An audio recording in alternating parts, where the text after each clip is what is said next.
ఇది జ్యుడిషియల్ కస్టడీకి ఎమ్మెల్సీ కవిత 14 రోజుల కస్టడీకి ప్రత్యేక కోర్టు ఆదేశము.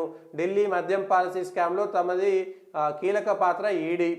బెయిల్ ఇస్తే సాక్ష్యాలు తారుమారు చేస్తారంటూ అభ్యంతరం. ఏప్రిల్ 1న బెయిల్ పిటిషన్పై విచారణ చేస్తామన్న జడ్జి కడిగిన ముత్యంలా బయటికి వస్తా. కవిత గారు కడిగిన ముత్యంలా బయటకు వస్తారట. రావాలి కూడా, కడిగిన ముత్యంలా రావాలి కూడా, లేకపోతే కేసీఆర్కు సంబంధించినటువంటి కుటుంబం అంతా పరువు పోయేటువంటి పరిస్థితి ఉంది. మాత్రం గమనించాలి. కడిగిన ముత్యంలో వస్తారు. నచ్చినోళ్ళు జేబులో, నచ్చనోళ్ళు జైల్లో. హరీష్ రావు గారు ఒక మాట మాట్లాడారు. నచ్చినోళ్ళు అంట ఇక్కడికి వచ్చారంట, నచ్చినోళ్ళు అంట రాలేదంట. ఎక్కడుంది? నచ్చినోళ్ళు జేబులో, నచ్చనోళ్ళు జైలులో. ఎవరు నచ్చిరు? ఫోన్ టాపింగ్ వ్యవహారం చేసినటువంటి మీకు విమర్శ చేసేటువంటి అర్హత ఉన్నదా?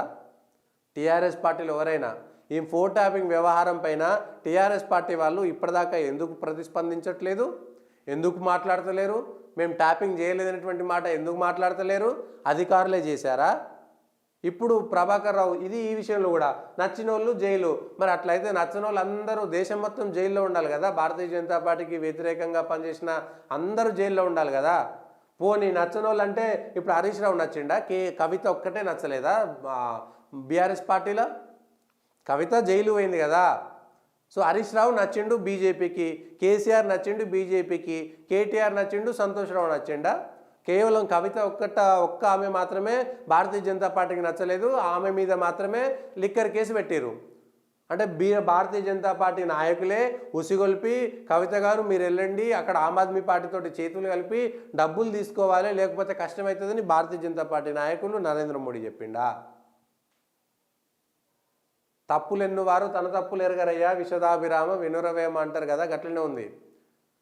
ఇప్పుడు దీనికి సంబంధించినటువంటి అంశంలో ఢిల్లీ సీఎం కేజ్రీవాల్ది అక్రమ అరెస్టు. ఈ బండి సంజయ్ అని భారతీయ జనతా పార్టీకి రాష్ట్ర అధ్యక్షుడిగా పనిచేసిండు. బహుశా హరీష్ రావుకి గుర్తుంటుందో గుర్తు లేదో తెలియదు. బండి సంజయ్ గారు అని ఉండేది. మీరు అధికారంలో ఉన్నప్పుడు బండి సంజయ్ గారు భారతీయ జనతా పార్టీ రాష్ట్ర అధ్యక్షుడు. ఆయన మీద ఏంటిది కేసు? పేపర్ లీక్ కేసు పెట్టారు. Paper leak case Bandi Sanjay మీద పెట్టి ఆయన ఫోన్ ఎత్తుకపోయారు. ఫోన్ ట్యాపింగ్ వ్యవహారంలో మాట్లాడాల్సిన కీలకం ఆయన ఒక్క ఫోన్ను మాత్రమే ఎత్తుకపోయారు పోలీసు వాళ్ళు. అంటే ట్యాపింగ్ దొరకనివి, ట్యాపింగ్ దొరికిన తర్వాత కూడా ఒక ఫోన్ను పట్టుకుపోయి ఒక జర్నలిస్టును జైల్లో వేసిరు. అందులో ఫోన్ ట్యాప్ ఏది పేపర్ లీక్ కేసులా పేపర్ అయిందని. పేపర్ లీక్ అయిందేమో టీఆర్ఎస్ ప్రభుత్వ హయాంలో పేపర్ లీక్ అయితే దాన్ని ప్రజల్లోకి తీసుకొచ్చినటువంటి వ్యక్తి జర్నలిస్టును తీసుకుపోయి జైల్లో వేసినటువంటి వ్యక్తులు మీరు. మళ్ళా ఇదే బండి సంజయ్ దుబ్బాక సందర్భంలో కానీ, ఉప ఎన్నికల సందర్భంలో కానీ, తర్వాత వాళ్ళ ఇంట్లో ఆయన ఇంట్లో ఆయన దీక్ష చేస్తుంటే బద్దలు కట్టుకొని తీసుకుపోయి జైలుకు తీసుకుపోలే. మరి మీకు నచ్చనోళ్ళ? వాళ్ళేమి దొంగతనం చేయలేదు కదా, వాళ్ళేమి అవినీతి చేయలేదు కదా. బండి సంజయ్ ఏమి అక్కడ అవినీతి చేయలేదు కదా. పోనీ ఆయన హిందీ పేపర్ తీసుకుపోయి జేబులో పెట్టుకుపోయి అమ్ముకొని పైసలు చేసుకున్న నిరూపణ చేయగలిగిర్రా? నవ్విపోతురు కాక నాకేంటి సిగ్గు అన్నట్టుగా ఉన్నది కదా పరిస్థితి. అక్కడ ఎందుకు అరెస్ట్ చేసిరు ఏమిటి అనేటువంటి విషయాలు ఎవరికి తెలియదా? మీరు అధికారంలో ఉన్నప్పుడు ఎవరెవరి మీద కేసులు పెట్టిరు, నచ్చినోళ్ళ మీద ఎందుకు కేసులు పెట్టిరు? అయ్యా హరీష్ రావు గారు, మీ తోటి మంత్రి ఎర్రబెల్లి దయాకర్ రావు గారు మా మీద కూడా కేసు పెట్టిరు సార్. ఎందుకు పెట్టిరు? జర్నలిస్టుల మీద. ఒక అబ్బాయి అతను కూడా ఆయన మీద కూడా కేసు పెట్టిరు. ఏది వరంగల్లో కూడా ప్రశాంత్ అనేటువంటి జర్నలిస్ట్ మీద కూడా. ఎందుకు కేసు పెట్టిరు? అంటే మీరు నచ్చిన వాళ్ళ మీద పెట్టిరు, నచ్చిన వాళ్ళ మీద పెట్టలేదనేటువంటి విషయం అర్థమవుతుందా? అన్నీ దిగిపోతే అధికారం అనేటువంటి మత్తు మొత్తం దిగిపోయిన తర్వాత అప్పుడు గుర్తుకొస్తున్నాయి ఈ విషయాలన్నీ. ఇప్పుడు గుర్తుకొస్తున్నాయి ఈ విషయాలన్నీ.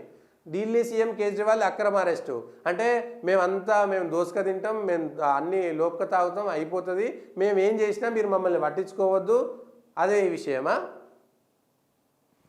చోటే బాయ్కే బడే బాయ్ ఆశీర్వాదం.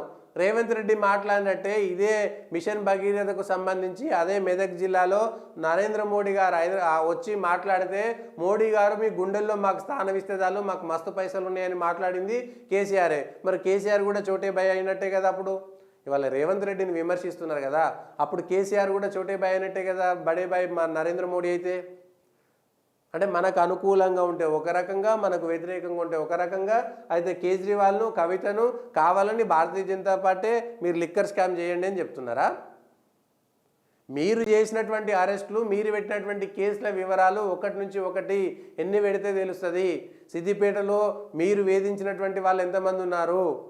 తెలంగాణ వ్యాప్తంగా కేసీఆర్ సర్కారు ఉన్నప్పుడు వేదనకు గురైనటువంటి వాళ్ళు ఎంతమంది ఉన్నారు? జర్నలిస్టులతో సహా ఎంతమందిని వేధించారు అనేటువంటి విషయము ప్రజలందరికీ తెలిసిందే.